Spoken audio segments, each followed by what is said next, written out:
అక్షిత, ఏంటి ఆలోచిస్తున్నావు? ఎత్తు. పాపం బస్తా కదలట్లేదేమో. అరే, అలా అంటావేంటి పల్లవి? అక్షిత అంటే ఏమనుకుంటున్నావు? మీరు 50 కేజీల బస్తా మోస్తే తను 100 కేజీల బస్తా మోసేస్తుంది. మీరు చూస్తూ ఉండండి.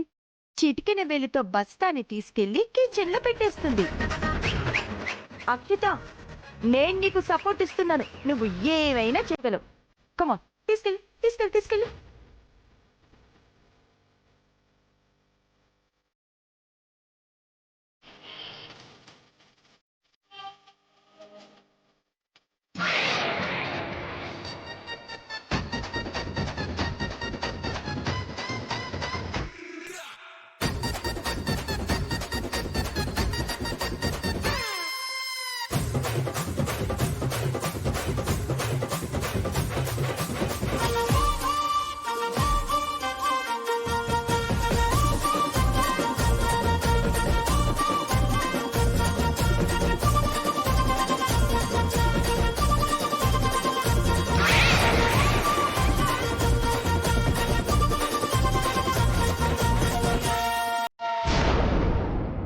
పల్లవి, ఆ బియ్యం బస్తా తీసుకెళ్లి లోపల పెట్టమ్మా.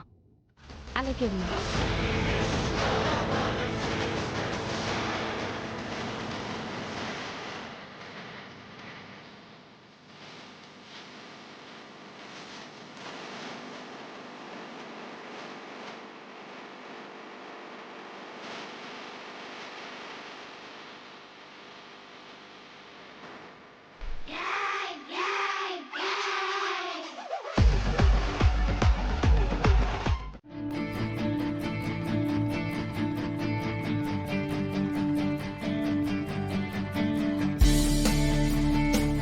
దొంగ మొహంది. దీన్ని ఎగ్జామ్ రాయకుండా చేసి ఇంట్లో కూర్చోబెడదాం అనుకుంటే రివర్స్ లో చరణ్నే దెబ్బ కొట్టింది. అవును, చరణ్ ఇంకా రాలేదేంటి? ఎవరికి ఫోన్ చేస్తున్నావు? చరణ్ కే. చరణ్ కా? ఆ, అవును, చరణ్ ఇంకా రాలేదేంటి? వస్తే ఎగ్జామ్ రాయగలడా? ఎందుకు రాయలేడు? నిన్న ఈవినింగ్ డాక్టర్ దగ్గరికి వెళ్తాను, ట్రీట్మెంట్ తీసుకుంటాను, ఈ నైట్ రెస్ట్ తీసుకుంటాను, మార్నింగ్ కల్లా సెట్ చేసుకుని వచ్చేస్తానని చెప్పాడు కదా.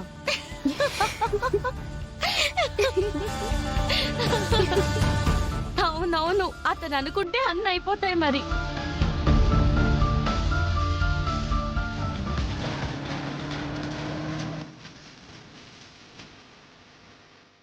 అదిగో చరణ్ వస్తున్నాడు.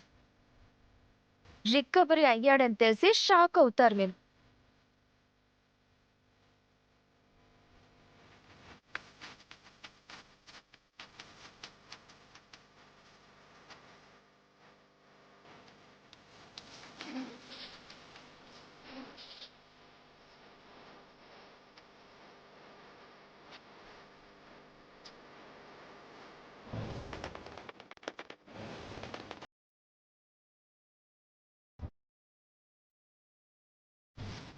అక్షిత, పల్లవి షాక్ అవుతుంది అన్నావు, నువ్వు షాక్ అయినట్టున్నావు. చరణ్ హ్యాండ్స్ ఇంకా సెట్ అవ్వలేదనుకుంటా.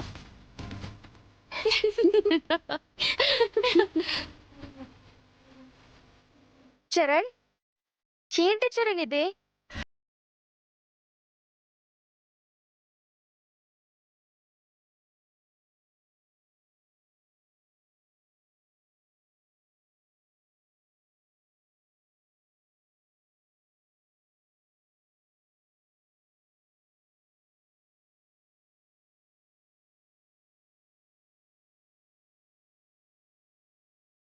ఇలా పెట్టుకుని కాలేజ్కి వచ్చి ఏం చేద్దామని? మరి ఎగ్జామ్స్ కదా. ఎగ్జామ్సా? నువ్వు రాయలేవు కదా. అంటే నేను ఎగ్జామ్ రాయకూడదని నాకు 1 year వేస్ట్ అయిపోవాలని కోరుకుంటున్నావు కదా. అలా కోరుకున్నది మీరు, ఇక్కడ వరకు తెచ్చుకుంది మీరు.